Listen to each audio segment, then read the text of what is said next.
আর তার ধর্মকে নিয়ে সবাই উপহাস করবে আর বলে বেড়াবে মুহাম্মাদের অনুসারীরা সব গরীব আর দুর্বল। ইবনে হিশাম, আপনি জাক্কুম গাছ নিয়ে বলেছেন এটা একটা মাখন মিশ্রিত খেজুরের গাছ মাত্র। আপনার শুনে রাখা উচিত মহান আল্লাহ এ সম্পর্কে কি বলেছেন। কোথায় ওরা? এক্ষুনি খুঁজে বের করো ওদের। আমরা এখন কি করব? একে আদ্দাসের কি হলো? মুহাম্মাদের হাতে আর মাথায় সে এমন ভাবে চুমু খাচ্ছে কেন? মুহাম্মদ তাকেও বশ করে ফেললো নাকি? আশ্চর্যজনক ব্যাপার। তাইফ গোত্রের মানুষ, আপনারা কি করছেন? কি করছেন আল্লাহ রাসূলের সাথে? আপনারা এই পাপ কাজ বন্ধ করুন। ইনি হলেন আল্লাহ রাসূল, ইনি আল্লাহ তাআলার বার্তাবাহক। এখনই সঠিক সময় এসেছে মোহাম্মদকে আমাদের হাতে নিয়ে নেয়ার। তুমি দুর্বল মানুষের পালন কর্তা। তুমি যদি আমার উপর রাগান্বিত না হও তাহলে আমি কোনো কিছুই পরোয়া করি না।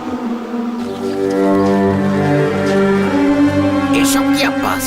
এ কারণে আমাকে ডেকেছো? তুমি কি এসব বন্ধ করবে না? আল্লাহর শপথ, মোহাম্মদ আমাদের নবী। তুমি নিজে তাকে বিশ্বাস নাই করতে পারো, কিন্তু তাকে তো ধর্ম প্রচারে বাধা দিতে পারো না। অন্তত পক্ষে তোমার ভাতিজা হিসেবে তার প্রতি একটু সদয় হতে পারো। আমার কথা শোনো আব্বাস, লাতুজ্জাহার শপথ আমি কোনোদিন তাকে বিশ্বাস করব না। তার কারণে কুরাইশদের সাথে আমাদের শত্রুতা ঘটেছে।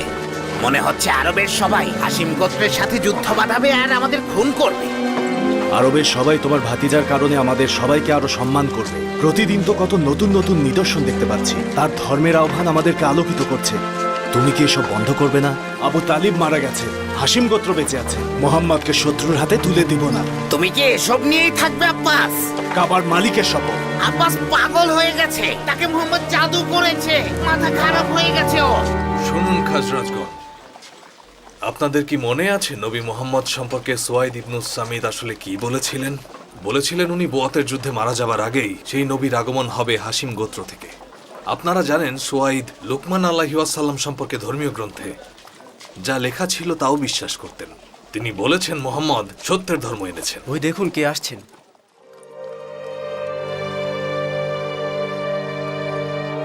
আসসালামু আলাইকুম খাজরাজের জনগণ। ওয়ালাইকুম আসসালাম, ভেতরে আসুন।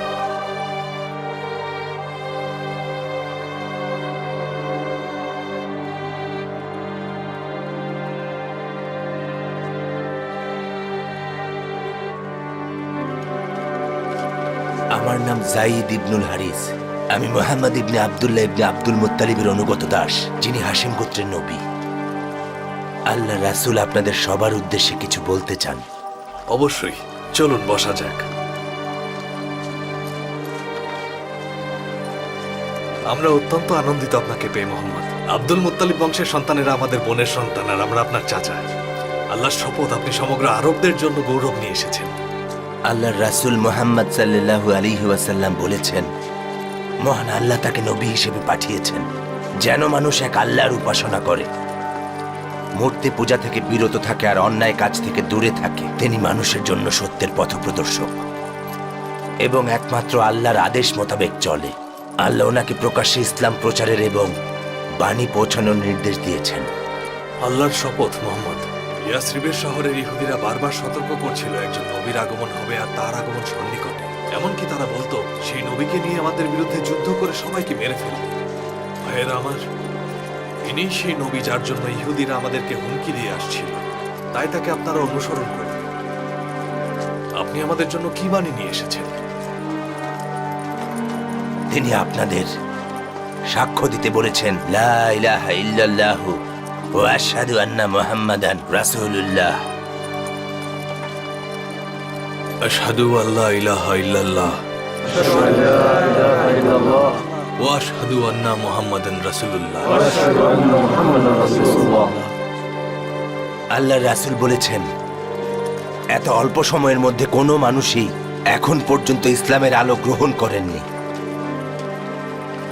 আল্লাহ আপনাদের ঈমানকে দৃঢ় করে দেবেন। হে আল্লাহর নবী, আমাদের মানুষদের বেঈমানি আর জঘন্যতা দেখে আমরা তাদের সবাইকে ছেড়ে চলে এসেছি। দোয়া করি যেন আবার একত্রিত হতে পারি। আমরা তাদের কাছে আবার যাব ইসলামের দাওয়াত দেব। আমরা যে ধর্ম আলিঙ্গন করেছি সেই ধর্মে আহ্বান জানাবো। যদি আল্লাহ একত্রিত করেন তাহলে আপনি সর্বোচ্চ সম্মানিত হবেন। আপনাদের মানুষদেরকে ভ্রাতৃত্বের বন্ধনে নিশ্চয়ই আল্লাহ আবদ্ধ হওয়ার তৌফিক দান করবেন।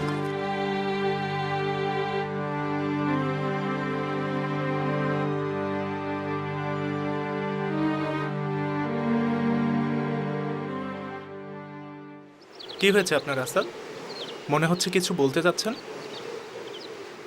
সত্যি বলছেন, কিছু বলতে চাই। আপনাকে সব খুলে বলবো।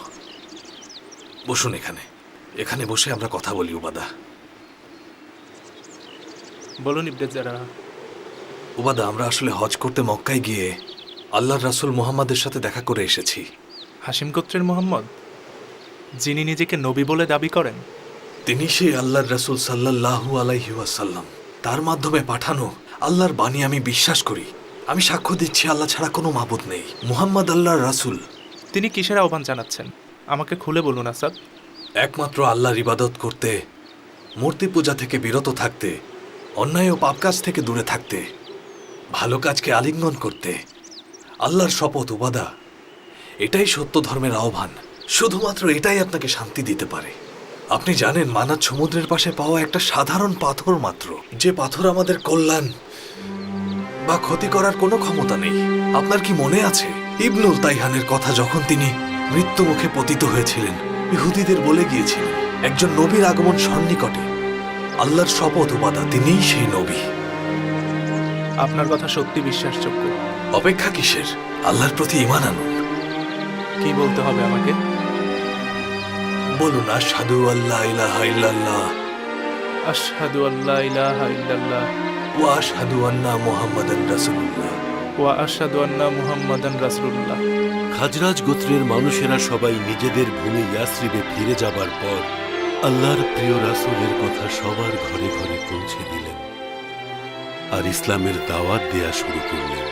এমন কোনো বাড়ি অবশিষ্ট থাকলো না যেখানে ইসলামের দাওয়াত পৌঁছে যায়নি, যেখানে নবী মুহাম্মদের দাওয়াত পৌঁছে যায়নি। যখন পরবর্তী হজের সময় আসলো, আনসারের 12 জন শিষ্য রাসূলের সাথে দেখা করার জন্য গিয়েছিলেন। আর তারা হলেন আসাদ ইবনে জারারা, উবাদাত ইবনুল সামিত। উনারা আল্লাহর নবীকে দেখার জন্য আকাবায় সফর করেছিলেন এবং শপথ করেছিলেন। আর সেই শপথের নাম দেয়া হয়েছিল আকাবার প্রথম শপথ।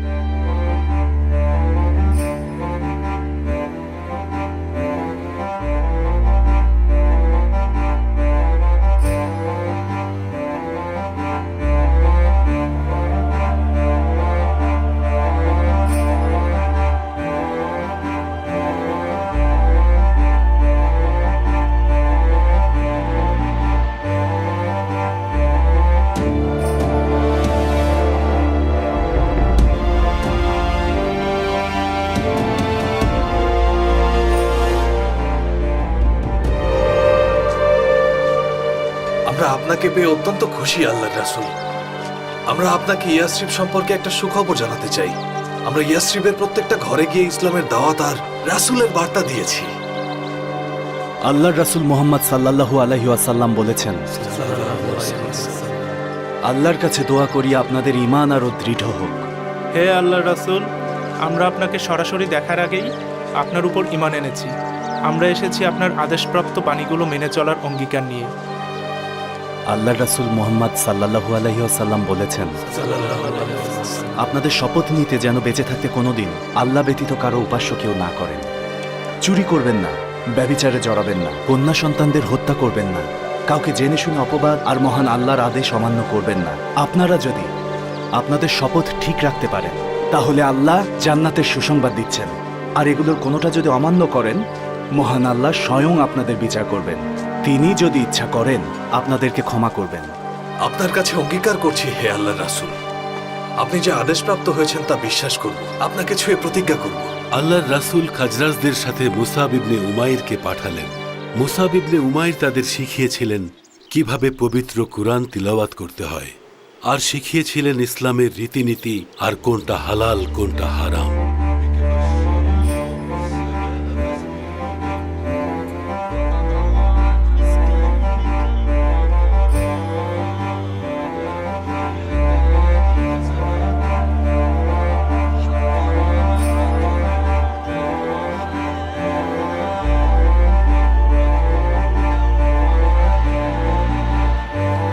লোককে ডেকে নিয়ে যেত তিলাওয়াত করার জন্য। তিনি সব সময় আসাদ ইবনে জারারাকে সাথে নিয়েই চলতেন, সালাতের ইমামতি করতেন। মুসলমানেরা মদিনায় প্রথম সালাত আদায় করেন মুসাবের পেছনে দাঁড়িয়ে, যে স্থানটি ছিল নাকি আল খাদামাতে বা ইয়াদা গোত্রের ভূমিতে।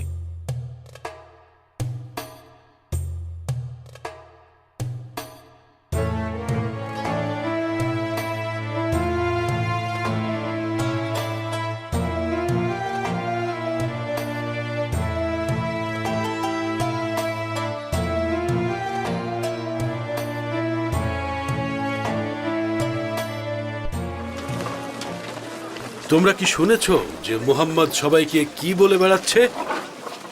কি বলে বেড়াচ্ছে আবুল ওয়ালিদ? আসওয়াদ আবু জামহা, আসওয়াদ ইবনে আবেদ ইউগুত জাহরি, আস ইবনে ওয়াইল আল সাহবি, হারিস ইবনে তুলাতিলাহ আল খুজাই আর আমি ওয়ালিদ ইবনে মুগিরা। তোমরা সবাই জানো যে আমি বিদ্রুপকারী কুরাইশদের মধ্যে সবচেয়ে বেশি মুহাম্মদ আর তার ধর্মকে নিয়ে উপহাস করেছি। বাবা আরো বলো, শুনতে যে কি ভালো লাগছে আবুল ওয়ালিদ।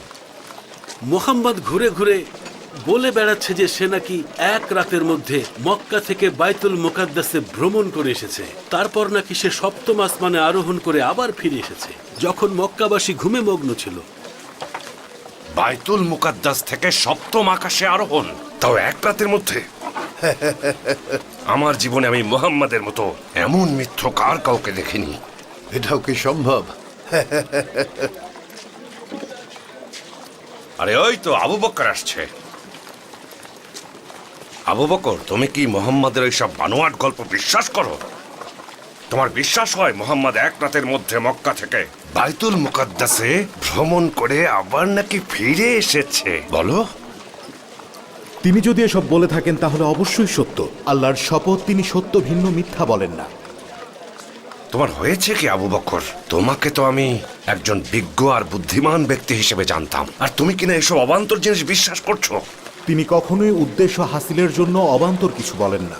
তিনি যা বলেন তা সৃষ্টিকর্তার পক্ষ থেকে ওনার ওপর অবতীর্ণ বাণী। তিনি সব সময় সত্য বলেন। বিশ্বাস করা বা না করা আপনার ব্যাপার। তিনি বলেছিলেন দিন রাতের যে কোনো সময় ঊর্ধ্বাকাশ থেকে আল্লাহর বাণী আসে মাত্র 1 ঘন্টার মধ্যে। এছাড়া আরো কত মোজেজা আছে, আর আপনারা কিনা এই ঘটনা নিয়ে অবাক হচ্ছেন? এগুলো তুমি কিভাবে বিশ্বাস করো আবু বকর? কিভাবে? আমাদের মাথা খারাপ মনে করো? এ কারণে আমরা মুহাম্মাদের বানোয়াট গল্প আর আজগুবি ভ্রমণের কথা বিশ্বাস করব? শুনুন কুরাইশগণ, আমি আল্লাহর রাসূলের কাছে গিয়ে জিজ্ঞেস করি, হে আল্লাহর রাসূল, আপনি নাকি লোকদের বলেছেন আপনি মসজিদুল আকসাতে গিয়েছিলেন? তিনি বললেন, হ্যাঁ। আমি তখন বললাম, আমাকে খুলে বলুন সব, কারণ আমি সেই সময় ওখানে উপস্থিত ছিলাম। তিনি বর্ণনা দেওয়ার আগেই আমি বলে উঠলাম, আপনি সত্য বলেছেন, আমি সাক্ষ্য দিচ্ছি আপনি আল্লাহর রাসূল। এ কারণেই আপনার নাম রাসূল সাল্লাল্লাহু আলাইহি ওয়াসাল্লাম আবু বকর সিদ্দিক দিয়েছেন। এই যে উম্মে আব্দ, এখনই থামো বলছি, তা না হলে আমি যদি রেগে যাই তাহলে তোমার খবর আছে।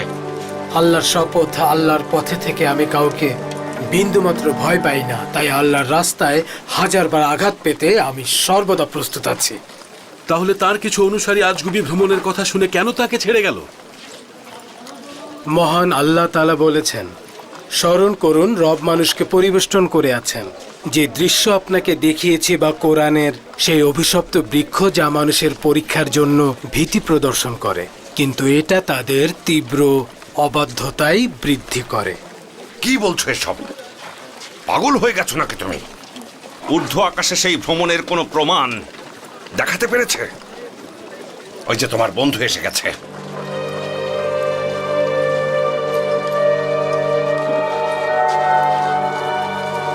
আসসালামু আলাইকুম ভাই। ওয়ালাইকুম আসসালাম। আল্লাহর রাসূল মুহাম্মদ সাল্লাল্লাহু আলাইহি ওয়াসাল্লাম বলেছেন, সাল্লাল্লাহু আলাইহি ওয়াসাল্লাম, শুনুন কুরাইশগণ, আমার সাথে যা ঘটেছে সেসবের প্রমাণ চাইলে তাহলে শুনুন প্রমাণ। আমি একটি উটের কাফেলাকে অতিক্রম করে যাচ্ছিলাম। সেই কাফেলা বুরাকের শব্দ শুনে চমকিত হয়েছিল। যখন আমি বুরাকের পিঠে চড়ে যাচ্ছিলাম, কিছু উট ছড়িয়ে ছিটিয়ে যাচ্ছিল। যেহেতু তাদের উটগুলো পথ হারিয়ে ফেলছিল, আমি তাদেরকে সেখানে পথ দেখিয়ে নিয়ে যাচ্ছিলাম। আর তাছাড়া আমিও তখন সিরিয়ার দিকেই যাচ্ছিলাম। তারপর আমি দুজদানের দিকে কিছু ঘুমন্ত মানুষকে অতিক্রম করেছিলাম। শুনুন কুরাইশগণ, একটা উটের কাফেলা তানিম ভূমি থেকে এদিকে আসছে। কাফেলাটি নেতৃত্ব দিচ্ছে এক বাদামি উট, যার দুটো কুজের একটা কালো। আর হারিস ইবনে তোলাতিলাতিল খুজাই সবচেয়ে বেশি উপহাস করতেন রাসূল সাল্লাল্লাহু আলাইহি ওয়াসাল্লামকে নিয়ে। মক্কায় থাকাকালীন হঠাৎ জিব্রাইল অবতরণ করে আমার বক্ষ বিদীর্ণ করে। তা থেকে কল্প বের করে জমজমের পানি দিয়ে ধুয়ে ইলম হিকমতে পরিপূর্ণ করে আবার বক্ষে স্থাপন করেন।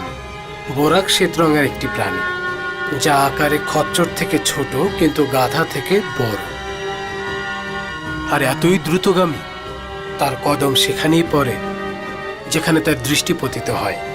আমি বোরাকে চড়ে ঊর্ধ্বাকাশে গমন করলাম। ঠিক আছে,